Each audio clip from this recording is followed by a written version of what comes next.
Alright, today I'm going to be putting in this SSD.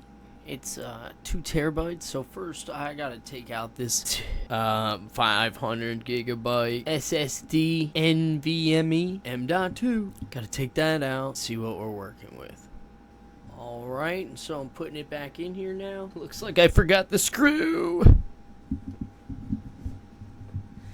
Oh, there's the screw, Let me just go ahead and screw it on there. Oh boy. Houston, we have a problem. Houston, we have a problem. Houston, we have a problem. I think that might work. Yes. That's a fun NVMe. Alright, taking a look at the BIOS here. If we can pan the camera over to our right. Camera guy? Nope, wrong way. Yep. Okay, yep. We just need to get the screen back.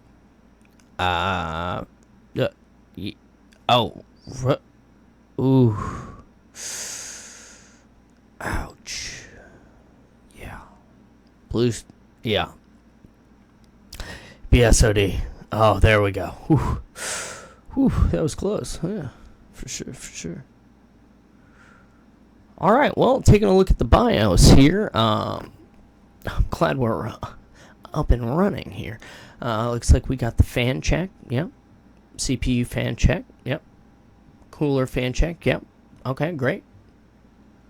Alright, looks like we got 2 boot drives up on the list here. What are we going to do about that? Charlie? Yeah. Alright, as you can see, we have a SSD, 500 gigabytes on that boot drive. We're gonna have to replace that there. Yep, that's correct. Oh, he's cheesing at us. Look at that. He's got a big grin on his face. Yeah, look at that. Okay, all right. So we're gonna take care of his little look at this. This is the WD Black SSD from Digital Western. Okay, 2 terabytes. Yeah. We're going to slap that in this puppy. Alright, so straightforward as it is. This is a clean disk. It's got nothing on it. Hey. Oh man, I'm having some crazy deja vu right now. Yo, this is weird. Wackadoodle. Whoa. Yo. Yeah. Alright, just waiting for it to get interesting. Alright, so this is where the boot drive is located. We're going to go ahead and take that bad boy off. Oh, there's the screw. I'm going to say zip. And, of course, I had to put it in a heatsink. Of course. Right? When you don't know what you're doing, isn't that what you do? You put it in a heatsink? Come on. I mean, do we really even need those? I don't know. That's why I have it. Alright. Zip. Yeah, and this entire time I was speaking during the video. However, I just got a camera from Amazon for like $50 just to see what's up. And then I plugged in a microphone to it because it had a little 1/4-inch jack. Oh, I guess it's an 1/8-inch jack. I put it in the side there and I was like, oh, hey, yo. And then I go back to listen to it. And there's like this beeping noise going on the entire time. Can't hear anything I was saying. So now I kind of have to just talk over it. You're welcome. Gonna say this. I don't really know how to edit videos. But that's okay. Because you can learn. You got the internet, right? Yes, I do. Okay. Alright. Looks like we finally got that changed on over. Now, with it being a clean drive, I'm gonna have to put a recovery boot on. That's what that flash drive is for that I just stuck in the back of the PC. That's what that's for. That's a boot drive that has Windows installation ISO file already on it. And so I'm gonna boot from that thing, and then I'm gonna install it onto this drive, and then I'm gonna have 2 terabytes of storage instead of that 500 gigabytes. Taking a look at the BIOS over here, just want to make sure that the boot order is correct, because I'm going in and I'm changing it to the USB that I just stuck back in the back.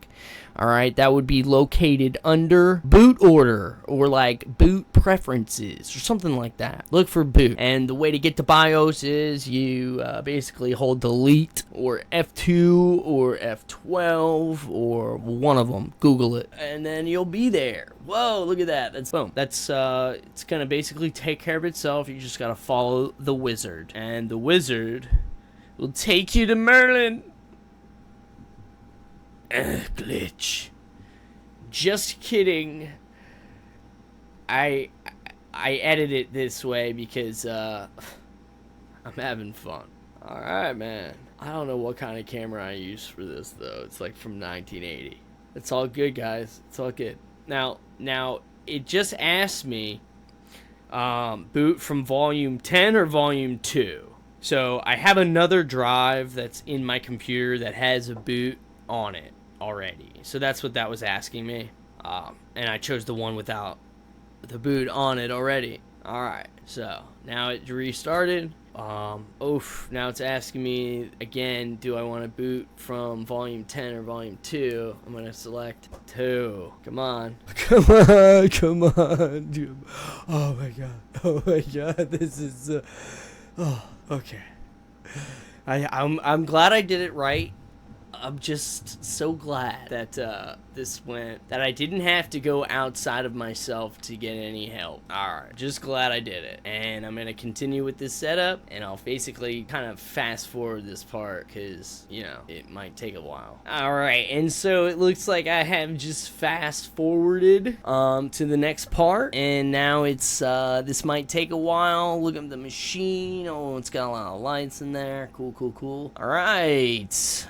Look at that. New windows, fresh and clean. I like it. Alright, what do we got, man? Let's see that file cabinet, man. I want to see the 2 terabytes of storage in there. Oh, you're showing it? Yeah. Get close. I want to see it. Man, what are you gonna do? Oh, now you gotta update it. You gotta update it, guys. And then, and when you're done updating it, then download the drivers if you have any graphics cards. Go to that website and download the driver for your model. And then do any further updates, and then restart your computer.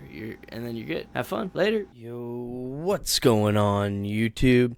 And today, I'm just replacing a 500 gigabyte boot drive with a 2 terabyte NVMe M.2 SSD. You know, because it's a good idea for me to do that. I want to future-proof my machine. It came with 500 gigabytes, so we're going to switch that out.